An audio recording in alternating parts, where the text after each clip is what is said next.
さんこんにちは、たびくらです。深いメッセージを送りたいなっていう SNS 疲れっていうか、いろんな人が見てるから心を整えるとか人生を楽しく生きる、非常に助けすぎるその人の可能性を奪うことになる。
さんこんにちは、たびくらです。今日はおしゃべり動画、雑談動画を撮ろうかなと思います。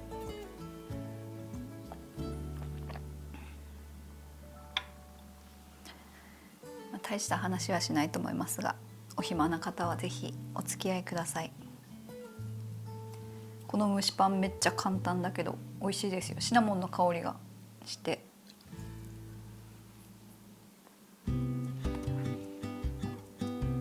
来週の14日から北欧に行ってきます。で行く前からなんかすっごい疲れてるんですけど何かというと、今月からメルマガを始めたんですよ。前は公式 LINE をやってたんですけど、 LINE はせっかく登録してくださった方が600人ぐらいいらっしゃったんですけど、全然なんか特にメッセージも最初の方だけしか送ってなくて、去年今年とかは全然活用できてなくって、でもうちょっとなんかこう深いメッセージを送りたいなっていう気持ちもあってメルマガをスタートしました。月1回のお手紙っていう感じで私からメールを、この間1回目のメールを5月1日に送って、でスタンド FM っていうラジオがあるんですけど、それの音声メッセージをメールにつけて、音声のお手紙みたいな感じでこれから月1回お届けしようと思っています。でなんかそのメルマガを先月の中旬ぐらいにやっぱメルマガだなと思って急に、でどういうふうに始めたらいいかも分かんなくって、AI にいろいろ聞きながらいろんな設定を進めて、途中うまくいかないこともあったりで、その都度こうスクショ、パソコンのスクショを取ってここからどうしたらいいみたいな感じでの設定を進めていって、でいろいろ準備を進めて、でも2週間ぐらい結構ああでもないこうでもないってやって、でやっと1通目のメルマガをこの間配信できたっていう感じなんですよ。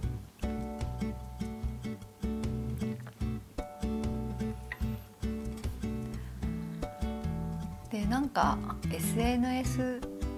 疲れっていうか、なんかノートも始めたんですよね。ノートってブログみたいなやつ。ノートも1ヶ月ちょっと前、3月の末からノートを始めて、ほぼ毎日書いてるんですけど、なんかすごい楽しくて、結構深い話ができるっていうか、YouTube でも割となんかこうなんだろう、インテリアで私のチャンネルを知ってくださった方も多分多いと思うんですけど、私はインテリアを通じてなんかこう心を整えるとか人生を楽しく生きるとか、なんか好きなものに囲まれて過ごすことで自分自身のストレスを解消していくみたいな、なんか家を一番のパワースポットにするみたいなことをテーマにいろいろ発信したいと思って今までやってきたんですね。だけど動画は結構いろんな情報を込められますけど、でもそうですね、いろんな人が見てるからいろんな人が見やすいような形で届けるっていう風なことはちょっとは意識しているというか、だからインテリアに関してもこう割と役に立ちそうよりみたいな、How to よりみたいな、何々する方法みたいな、そういう感じの動画を最近は作ることもあるんですけど、割とノートの方ではもっと思考寄りというか、もともと公務員を29年近くやってきて、で、ずっとここではないどこかに行きたいっていう気持ちを持ちながら働いていて、で2年ちょっと前に仕事を辞めて、今はクリエイターとしてやっているわけなんですけど、そういったこう心の変化とか、どうしてそういうふうに一歩踏み出すことができたのかとか、なぜ踏み出せなかったのかとか、逆にそういうようなこととかを割とノートの方では詳しく書いていて、私が YouTube を始める前の話とかそういうことを書いていて、動画だとそこまでじっくり込められないっていうか、読むのも読むっていう感じより、見るっていう感じじゃないですか。そういうのもあって、今ノートの方は結構、深いところっていうか、旅先で感じたことだったり、仕事を辞める前にどんなことを思っていたかとか、あとは発信続けてきたことのなんか SNS の変化の話とか、なんかそういうような話を書いてて、結構楽しいなと思いながら書いてるんですよね。それでなんかいろいろこう準備をしている上で、結構やっぱり数字にとらわれてしまうとこもあったり、メルマガとか始めたばかりなので、登録しようと思ってくれた方にみんなに届けられるようにとか、いろいろこうやったりとか、なんかそういうことをしてるうちにすごい疲れてって思っていたら、なんかこう私の母が朝起きたらなんか意識を失って倒れてしまって、結果大丈夫だったんですけど、救急外来みたいなところに行っていろいろ検査もしてもらって、骨折もしてなくて、多分ね薬の副作用だと思うんですけど、その原因になっていそうな薬、それは飲むのを中止して今は事なきを得たっていう感じなんですけど、なんかそういうのとかも重なってすごい疲れてしまい、やる気が出ないという数日を送っております。なんですが、来週北欧に旅立つので、母のことは心配ではあるんですけど、でも他にも家族がいるのでなんか割と自分がこうやらなきゃみたいな、そういう方も多いかもしれないんですけど、でもそうすると結構家族もあの人やってくれるからいいやみたいな感じに なりがちというか、なので今回のこのタイミングは逆にいい機会だったんじゃないかなと思って、で去年ハワイに行ったんですけど、その時もね、ハワイに行った時もすごい私が勝手にいろいろ心配して、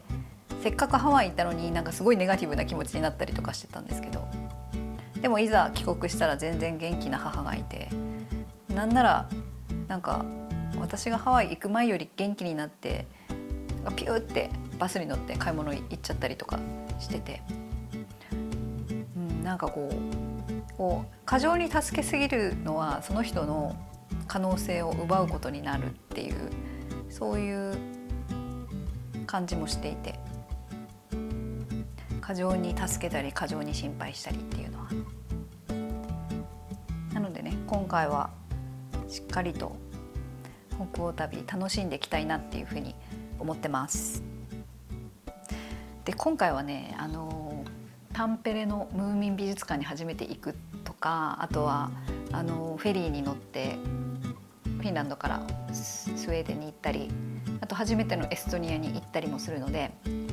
それもすごく楽しみです。で動画の更新はどうなるか分かんないですけど、帰国してからまたやるかもしれないですし、来週はアップできたらアップすると思うんですけど、もしかしたら今月末までちょっと動画の更新が止まってしまうかもしれないんですけど、来月以降はまた北欧旅の動画とか